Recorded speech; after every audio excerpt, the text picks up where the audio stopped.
Helen.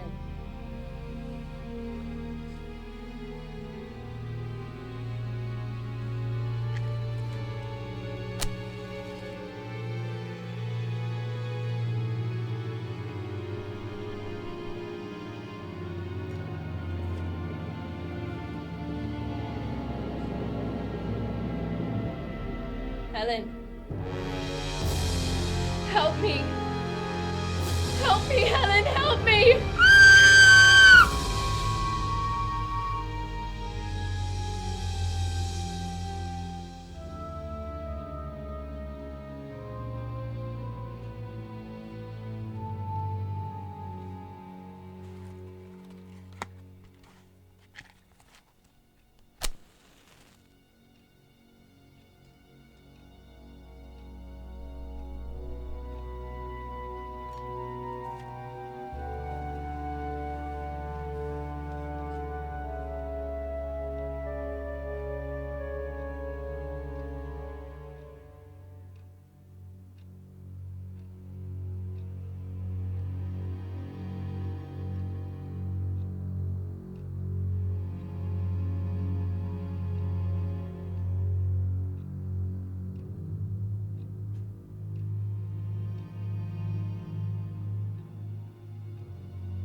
So, Watson, you do not wish to invest your earnings in South African securities. How on earth did you know that? Now confess, you're utterly taken aback. I am? I should have you sign a paper to that statement. Oh, and why is that? Because in a few moments you're going to tell me the whole thing is absurdly simple. I shall say nothing of the kind. I can tell, from an observation of your left forefinger and thumb, that you do not wish to invest your money in the goldfields. I see no connection. Quite possibly not, but I can quickly give you a close connection. You had chalk between your left forefinger and thumb when you returned home from the club last night. You put chalk there when you played billiards. To ease the cue, you never play billiards except with Thurston. Now Thurston, you told me, had an option on some South African stocks, which expire in a month and that he desired you to share with him. Your checkbook is locked safely away in my drawer and you have not asked for the key. Therefore, I can conclude you do not wish to invest your money in that manner. How absurdly simple. Quite so. Every problem is absurdly simple when it's explained to you. What's put you in such a fine mood? You're unemployed, you have no case to solve. Normally that produces black moods and the infernal use of that cocaine bottle. My dear Watson, you fail to apply the principles which we've just discussed. Ah, if Sherlock Holmes is cheerful, then Sherlock Holmes must have a case. How absurdly simple. See what you make of this, Watson. Dear Mr. Holmes, the most frightful thing has happened to me, and I can stand the strain no longer. I fear I should go mad if it continues. I have no one else to turn to. If I could call upon you tomorrow morning, my heart would be greatly lightened, as I do not know what to do. You are wise to come here, Miss Stoner. And don't worry, we shall soon set things right. Now please, kindly lay your case before us, and we can see if we cannot shed a little light on this matter. For years I have lived with my stepfather, Dr. Grimsby Roylott, and my sister Julia at our home in Stoke Moran. Ah, the Roylotts of Stoke Moran. They're one of the oldest and wealthiest of the Saxon families. So I was told when my mother married my stepfather. Sadly, she passed away when we were both very young. I'm so sorry. It was a very lonely childhood for us both. However, about a year ago, my sister met a young army officer and became engaged. My father offered no objections and seemed pleased with the match. The night before her wedding, everything seemed to be going well, and I came into her room to speak with her before going to bed.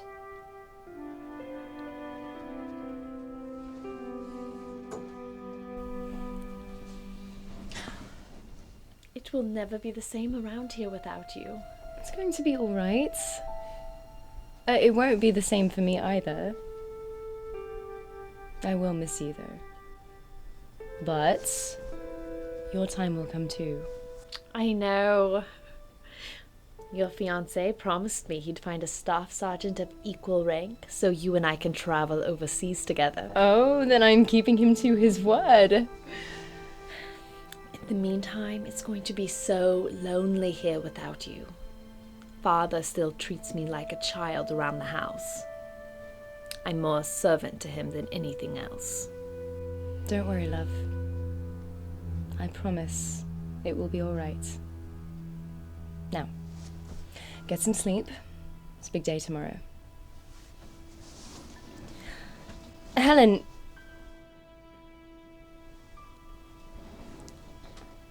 Before you go, have you heard a whistle in the middle of the night? A whistle? No, never. But I am a much heavier sleeper than you. I don't suppose you whistle in your sleep, do you? No, what a silly thing to think. Why? It's just... around 3 in the morning for the past few nights, I've heard this whistle. It's woken me. It's probably those wretched gypsies. They're up to all sorts of things on these grounds. Yes, you're probably right. Now, have a good night. Good night, Julia.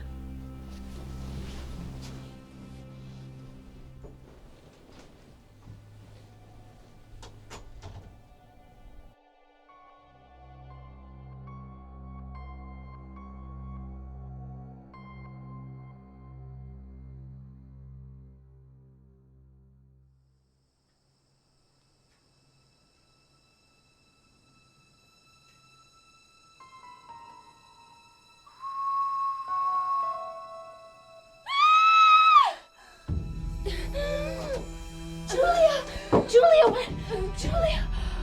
Father! Father! What happened? What happened? Speckled Band. Father! Father!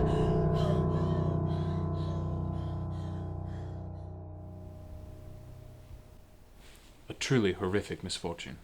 I'm sorry.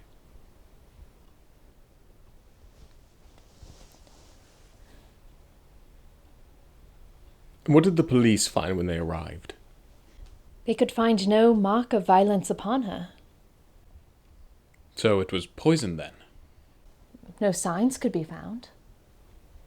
And what do you think caused your sister's death? I believe that my sister's death was brought on by pure fear and nervous shock. Though what frightened her, I have no idea. What of the allusion to a band, a speckled band? We never did discover the origin. The doctors decided that it was probably delirium brought on by shock, if fear really was the cause. Or perhaps a band of people. Was there anyone else on the grounds at the time? There was a band of gypsies. My father sometimes allowed them to camp on the grounds. Were they ever suspected? Gypsies often wear a speckled handkerchief around their neck. Not that I recall. But I don't see how they could have come in. All the doors and windows were locked from the inside.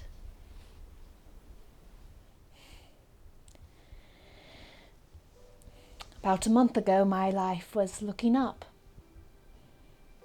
I began to be courted by an old friend, and we were engaged within a month. Ah, so then why come here when everything seems to be going so fair? 2 days ago, some repairs were started on the west wing, and my bedroom wall was pierced, forcing me to move into my sister's bedroom. Last night, at about 3 in the morning, I was woken by the same whistle sound my sister described on the night of her death. This whistle, it was a metallic sound? Yes, I could swear to it. I was so frightened. Both my father and fiancé say I'm hysterical, but I know what I heard, and that's why I came here for your consult. These are very deep waters, Miss Stoner. It is my recommendation that you return to Stoke Moran and await further instructions. I need time to decide what the best course of action is to take.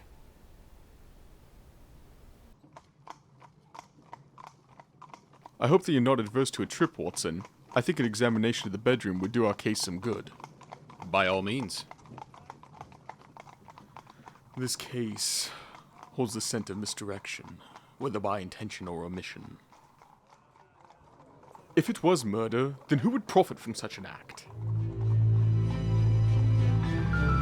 Come along, Watson. The game is afoot.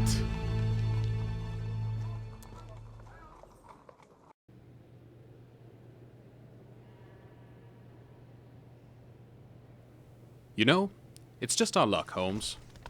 2 eligible bachelors like ourselves, and the last 3 women we've encountered have either been married or engaged. Perhaps it's a sign. Well, perhaps the 4th one will offer you some prospects. As for me, I prefer to focus my energies elsewhere. Courting is commonplace. Logic is rare. Therefore, I shall stick to logic. Besides, I already have a companion. Why should I desire to have another one? It's not exactly the same thing, Holmes.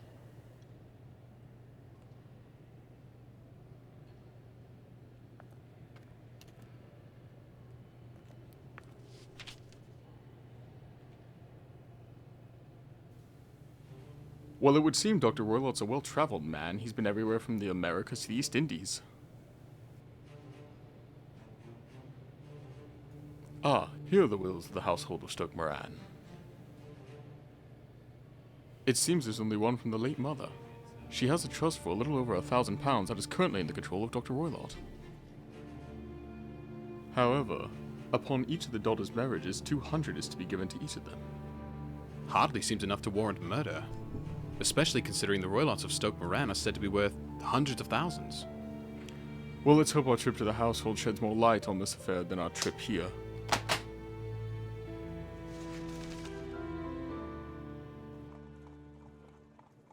Watson, grab your revolver and anything else we may need on our nightly excursion.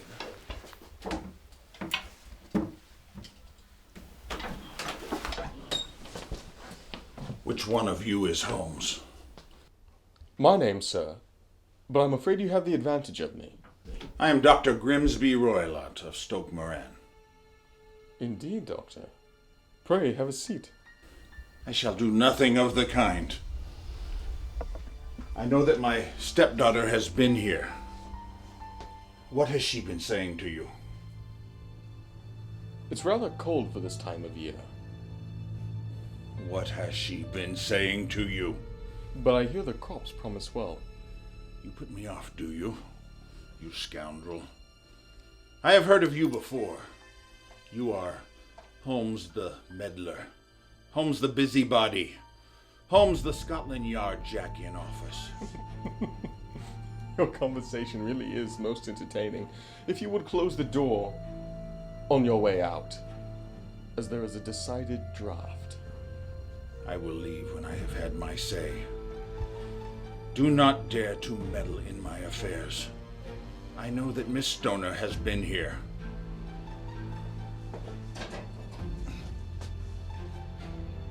I am a dangerous man to fall foul of.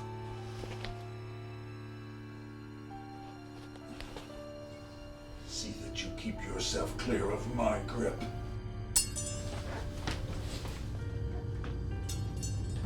Some free advice. Violence often recoils itself upon the violent.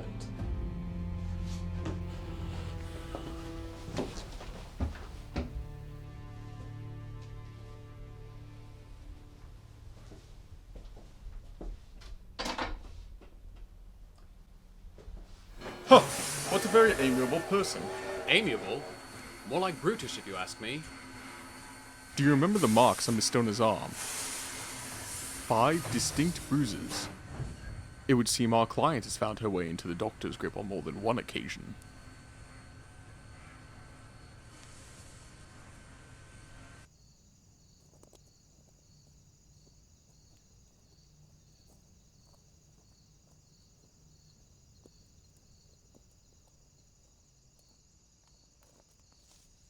Gentlemen, I wasn't expecting to hear from you quite so soon. Well, not soon enough, I fear.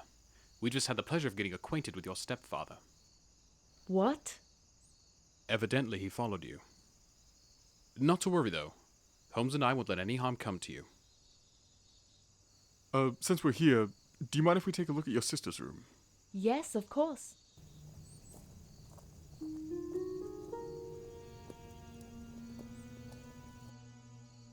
Watson!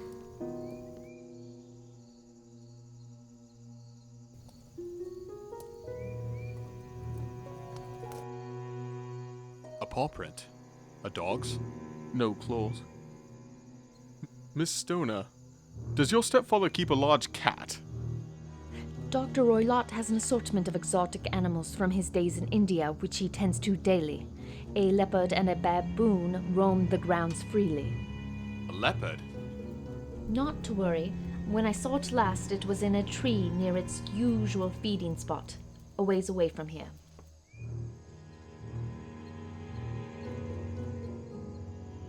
Lead on, Miss Stoner. This is a nice household.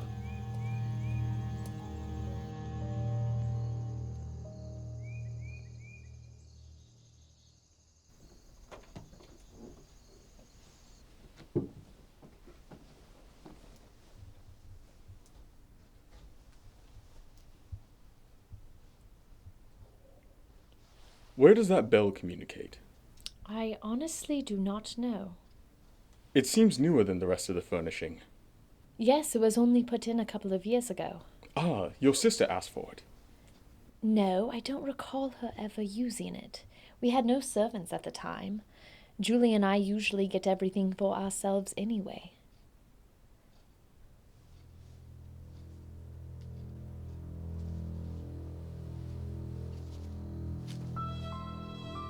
That seems like a useless addition. It's not even attached to a wire. That's odd. Indeed. Excuse me for a moment while I satisfy myself out of the floor.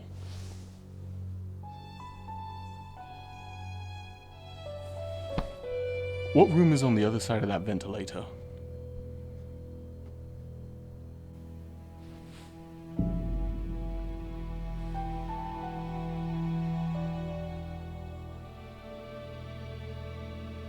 Do you know what your stepfather keeps in that basket? Only papers. I've seen him open it a few times.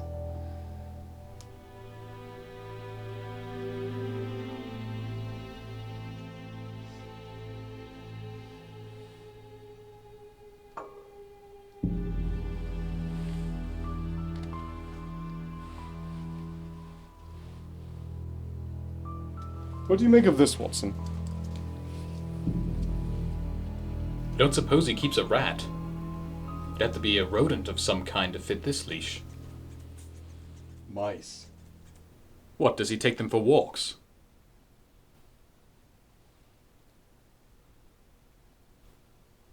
Thank you, Miss Stoner. I've seen enough.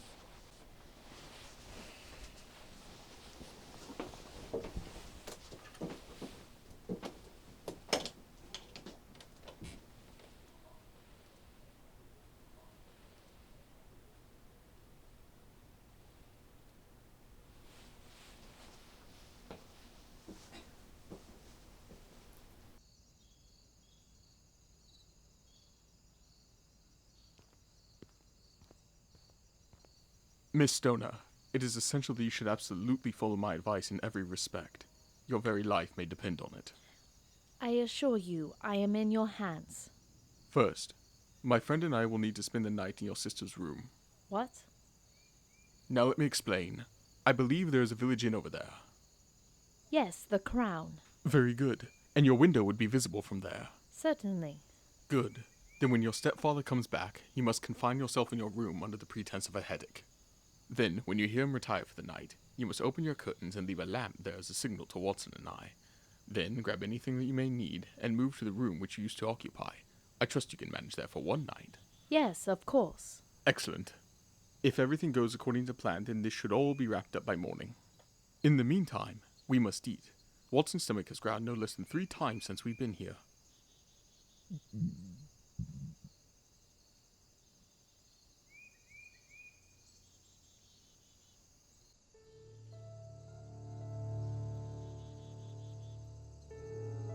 After supper, I suggest you get an hour or 2 of sleep. Are you expecting this to take all night, Holmes? Possibly. There's still one detail that evades me.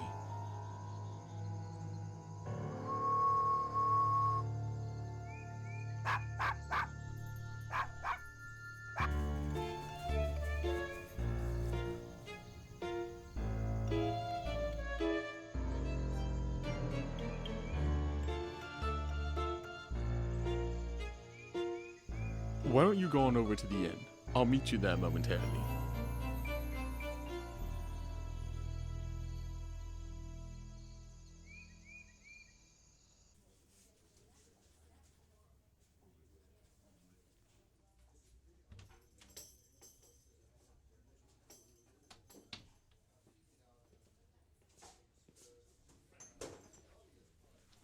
Holmes, where have you been?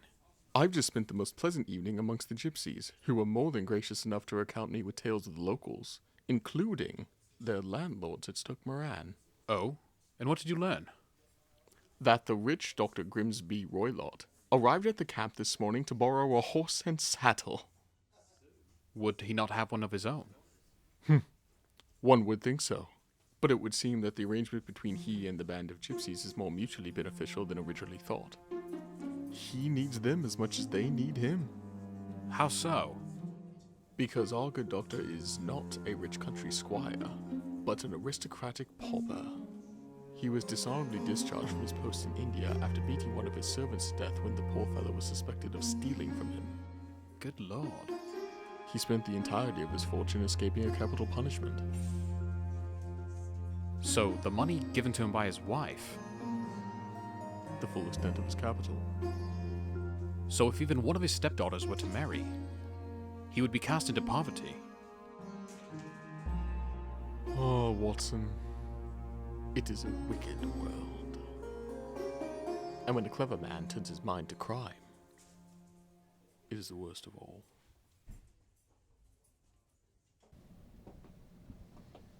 Father, What is it?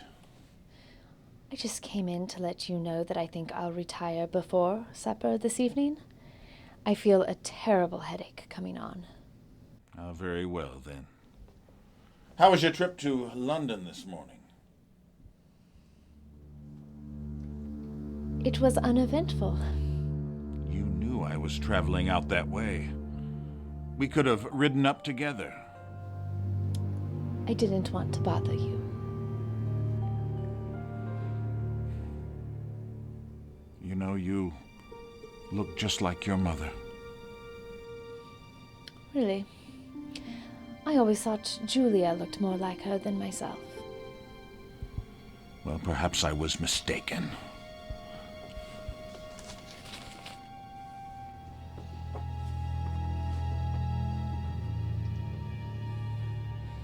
Holmes the meddler. Holmes the busybody. Holmes the Scotland Yard Jack in office.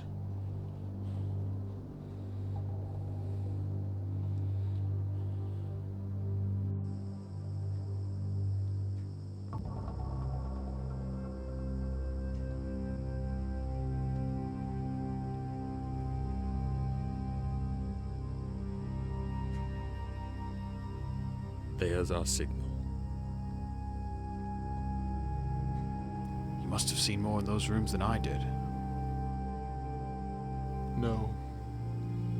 But I probably deduced a little more.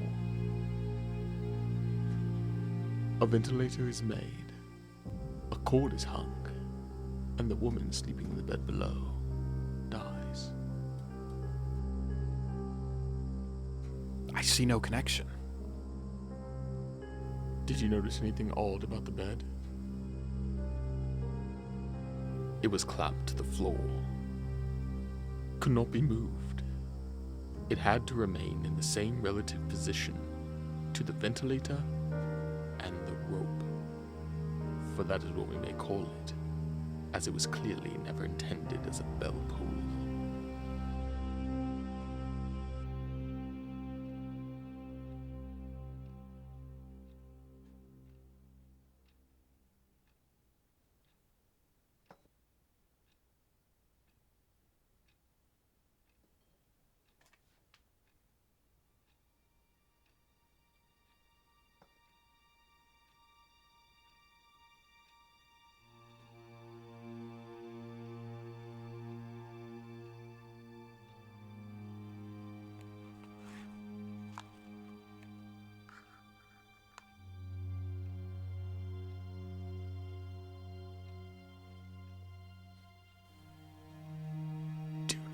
Asleep.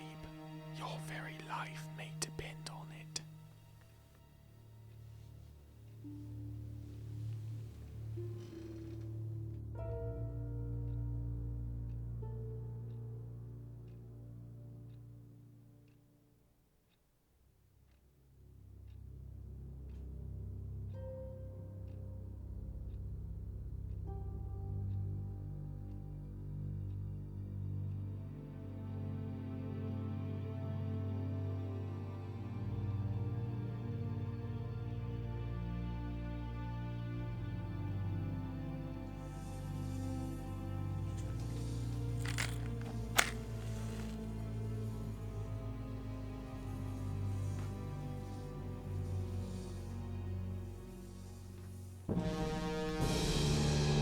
The band! Do you see it, Watson? Do you see it?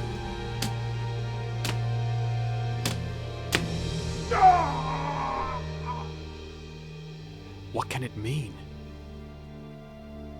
It means that it is over. And possibly for the best. Come, Watson, bring your pistol.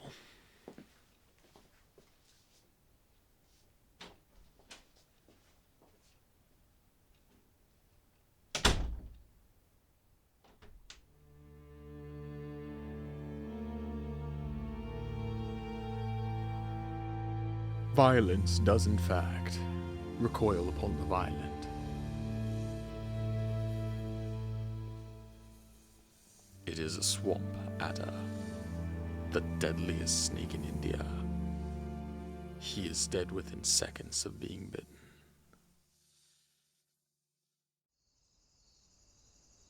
The idea of a snake first occurred to me when I coupled it with the knowledge that Dr. Roylott had a collection of animals from India.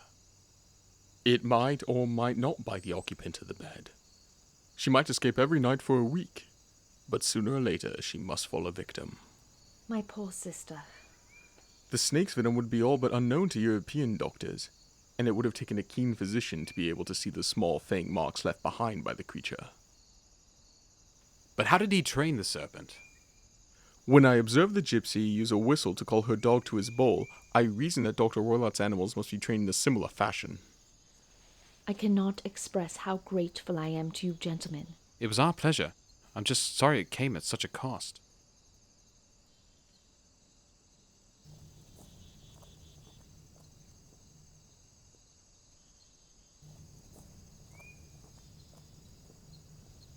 You know, Holmes, there's still one thing that needs clearing up. No, I think we covered everything. And the police may come to the same conclusion. However, it was you who provoked the snake's temper when you drove it back through the ventilator with your riding crop. Undoubtedly so. So, in a way, you could say you're indirectly responsible for Dr. Roylott's death.